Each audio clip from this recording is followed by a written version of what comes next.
روزوں کے مسائل کو سمجھنے کے لیے ہم انہیں 4 حصوں میں تقسیم کر رہے ہیں۔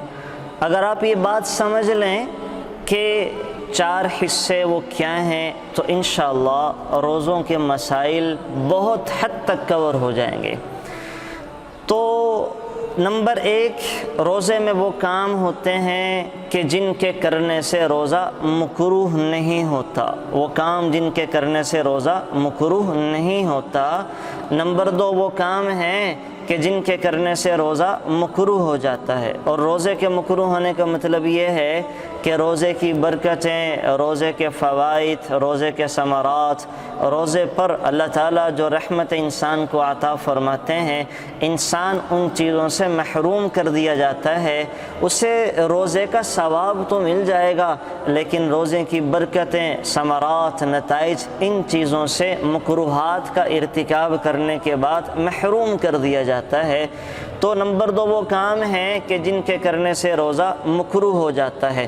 نمبر 3، وہ کام ہیں کہ جن کے کرنے سے روزہ ٹوٹ جاتا ہے اور صرف قضا لازم ہے، کفارہ نہیں۔ وہ کام کہ جن کے کرنے سے روزہ ٹوٹ جاتا ہے اور قضا لازم ہے، کفارہ لازم نہیں ہے۔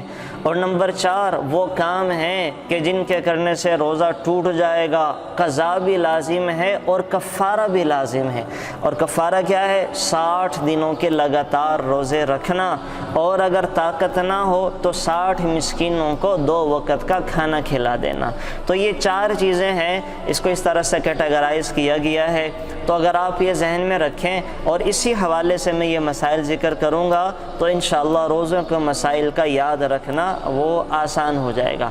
پہلی چیز کا ذکر کرتے ہیں کہ وہ کام جن کے کرنے سے روزہ مکروہ نہیں ہوتا۔ بہت ساری ہیں، چند موٹی موٹی چیزیں میں ذکر کر دیتا ہوں کہ جن کے کرنے سے روزہ مکروہ نہیں ہوتا۔ نمبر 1، کسی بھی قسم کا انجیکشن یا ٹیکہ انسان لگوائے۔ انجیکشن لگوانے سے کسی بھی قسم کا ہو، وہ رگوں میں لگوائے، گوشت میں لگوائے، وہ طاقت کا ہے، انسولین کا ہے، کسی بھی قسم کا انجیکشن لگانے سے روزہ نہیں ٹوٹتا۔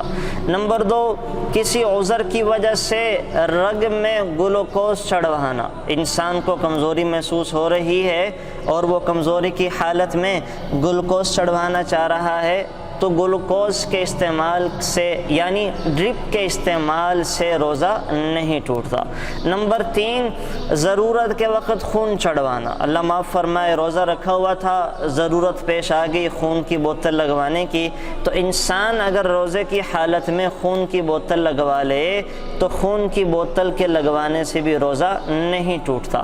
نمبر 4، طاقت کا انجیکشن لگوا لیا کسی نے، انسان کو بہت زیادہ نکاہت، کمزوری محسوس ہو رہی ہے، ڈاکٹر صاحب نے کہا کہ طاقت کا انجیکشن لگوانا پڑے گا، تو طاقت کا انجیکشن لگوانے سے بھی روزہ نہیں ٹوٹتا۔ نمبر 5، کلی کرنے کے بعد منہ میں جو تری رہ جاتی ہے اس کو نگلنے سے بھی روزہ نہیں ٹوٹتا۔ انسان اٹھا ہے، اس نے کلی کی ہے، وضو کیا ہے، تو کلی کرنے کے بعد یا وضو کرنے کے بعد منہ میں جو تھوڑی بہت تری رہ جاتی ہے اس کو نگلنے سے بھی روزہ نہیں ٹوٹتا۔ یعنی بسا اوقات لوگ بہت تکلف کرتے ہیں کہ جو تری رہ جاتی ہے اس کو بار بار تھوک کے ذریعے نگالتے رہتے ہیں۔ اگر وہ تھوڑی بہت جو تراوٹ انسان کو منہ میں محسوس ہو رہی ہے اور تھوک کے ساتھ وہ نگل لے تو اس صورت میں بھی روزہ نہیں ٹوٹتا۔ نمبر 6، انسان اپنا لعاب اکٹھا کر رہا ہے، اس کو نگل گیا، اپنا ہی لعاب انسان بار بار نگل رہا ہے، اکٹھا کر کے نگل رہا ہے تاکہ تھوڑا روزہ کے اندر آسانی محسوس ہو، تو اس صورت میں بھی روزہ نہیں ٹوٹتا۔ نمبر 7، ضرورت کے وقت کسی چیز کے چکھ لینے سے، ضرورت کے وقت کسی چیز کے چکھ لینے سے بھی روزہ مکروہ نہیں ہوتا۔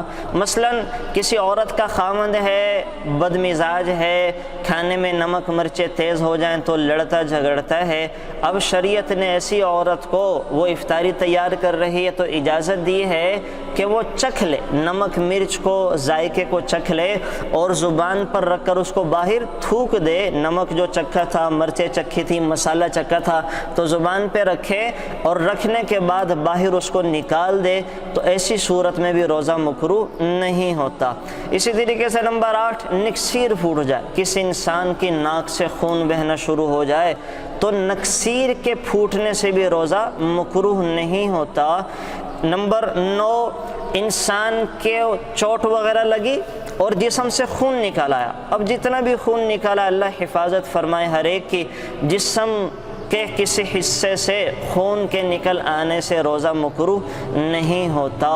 نمبر 10، مرگی کا دورہ کسی کو پڑ گیا، انسان بے ہوش ہو گیا، مرگی کا دورہ پڑا پھر اٹھا ہے تو اس طریقے سے بھی روزہ مکروہ نہیں ہوتا۔ نمبر 11، سوتے ہوئے انسان کو احتلام ہو جائے، انسان سویا احتلام ہو گیا، وہ خواہ مرد کو ہو یا عورت کو ہو، تو انسان احتلام ہونے سے بھی روزہ مکروہ نہیں ہوتا۔ ایک فطری چیز ہے اللہ کی طرف سے یہ کہ انسان کے ساتھ ایک عمل ہے، تو احتلام ہونے سے بھی روزہ مکروہ نہیں ہوتا۔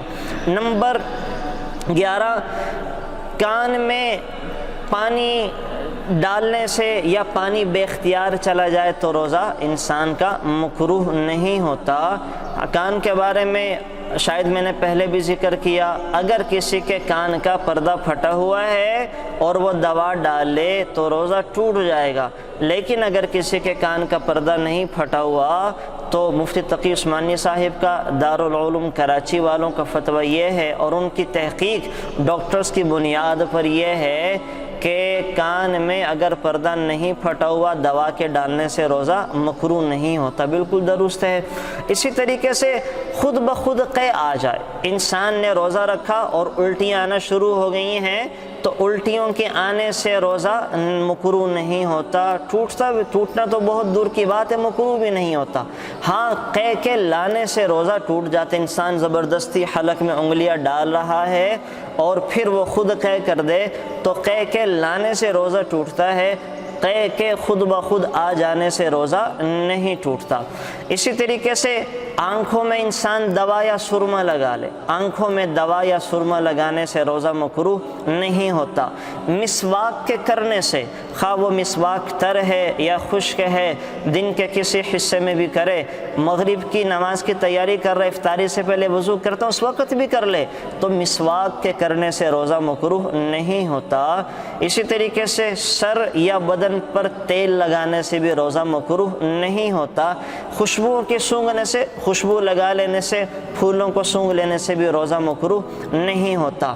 مائیں بچوں کو دودھ پلائیں تو دودھ پلانے والی عورتیں اگر دودھ پلا رہی ہیں تو بچوں کو دودھ پلانے سے بھی روزہ مکروہ نہیں ہوتا۔